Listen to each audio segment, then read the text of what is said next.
Amanda Brown, and I work for Polk County Conservation. I'm a conservation ecologist focused mainly on water quality. I do some work on the land too, so I do some stuff, with prairie, park planning, all that kind of stuff, but my main focus is definitely water quality, helping us improve our creeks and rivers and streams in Polk County, and then also work with urban stormwater, all that kind of stuff throughout the county. So, as a kid, I didn't really know I was interested in the outdoors, I guess. I just was always out in them. So, always wanted to be outside, always wanted to play outside, play in the creeks, play in the rivers. I didn't really know that my passion was water quality or conservation then. Then it was all about being a vet. So I wanted to be a veterinarian. That was my one-track mind in high school and through part of college, actually. So I went to Iowa State University. Thought I wanted to be a vet there. I did start with an open major just to kind of pacify people that wanted me to look into other things. And then at Iowa State, I took a conservation class. And I think it was NREM 120 is what I took. And that just fueled my passion for conservation. I realized that was really my passion all along. So at Iowa State, I continued and I got a double degree. I got a degree in environmental science and then a degree in animal ecology, kind of leaving that animal wildlife aspect in there as well. And that's kind of what got me here. I just realized that was my passion, and it kind of just took that class at Iowa State, those certain professors that just really pivoted me and pushed me in the direction that I needed to go.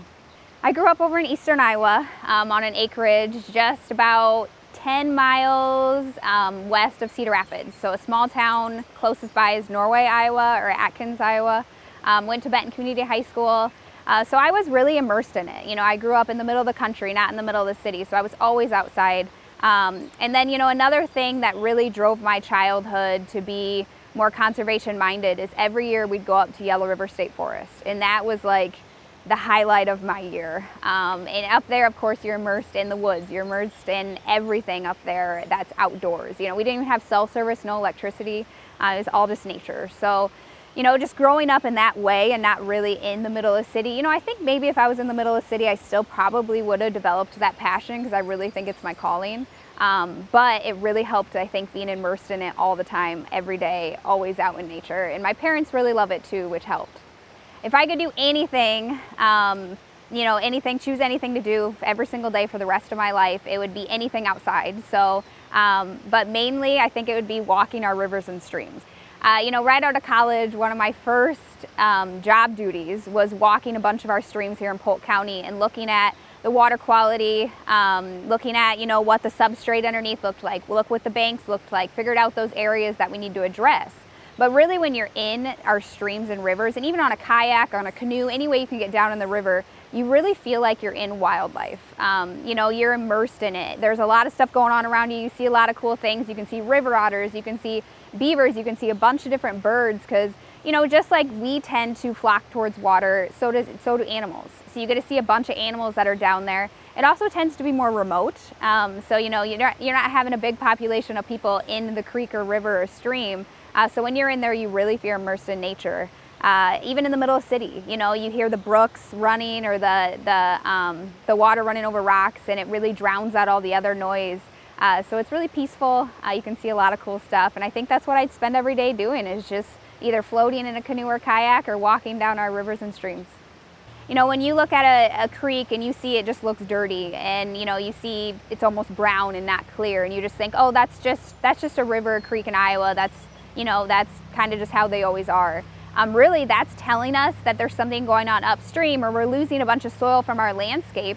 Well, that's also telling you that soil you're using from your landscape can be used to grow food that you can eat. So all of a sudden, all that soil washes into the streams and rivers, and we don't have any good soil or any good topsoil to grow the food that we need. So I think our rivers and streams are really indicators telling us that there's a problem. We need to listen to them. We need to see what's going on in them to help tell us what's going on in the land. Another thing our rivers and streams can tell us in terms of drinking water. So here in Des Moines, it's a really, really good example of we pull our drinking water from the Raccoon and the Des Moines River. So when we have high levels of certain pollutants in our water, we're drinking that. So our rivers are telling us, hey, we have these high nutrients. It's coming from somewhere on the landscape. You guys better do something about it, or you're going to be having to spend a lot of money to treat the water you're getting from us, from the rivers, in order to drink it. What really drives me and really drives what I do is a passion to, I would say it all stems a passion to educate people about why our environment is important.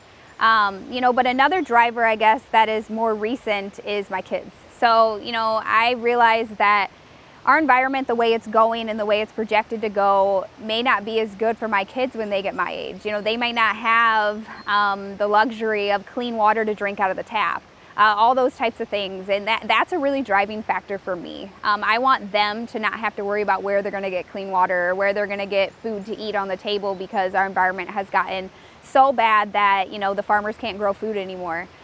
So that's really a driver. I want to help protect our environment. I want to help make our environment better for those future generations. But also I want to educate people on the importance of it, because it's really going to take a group effort.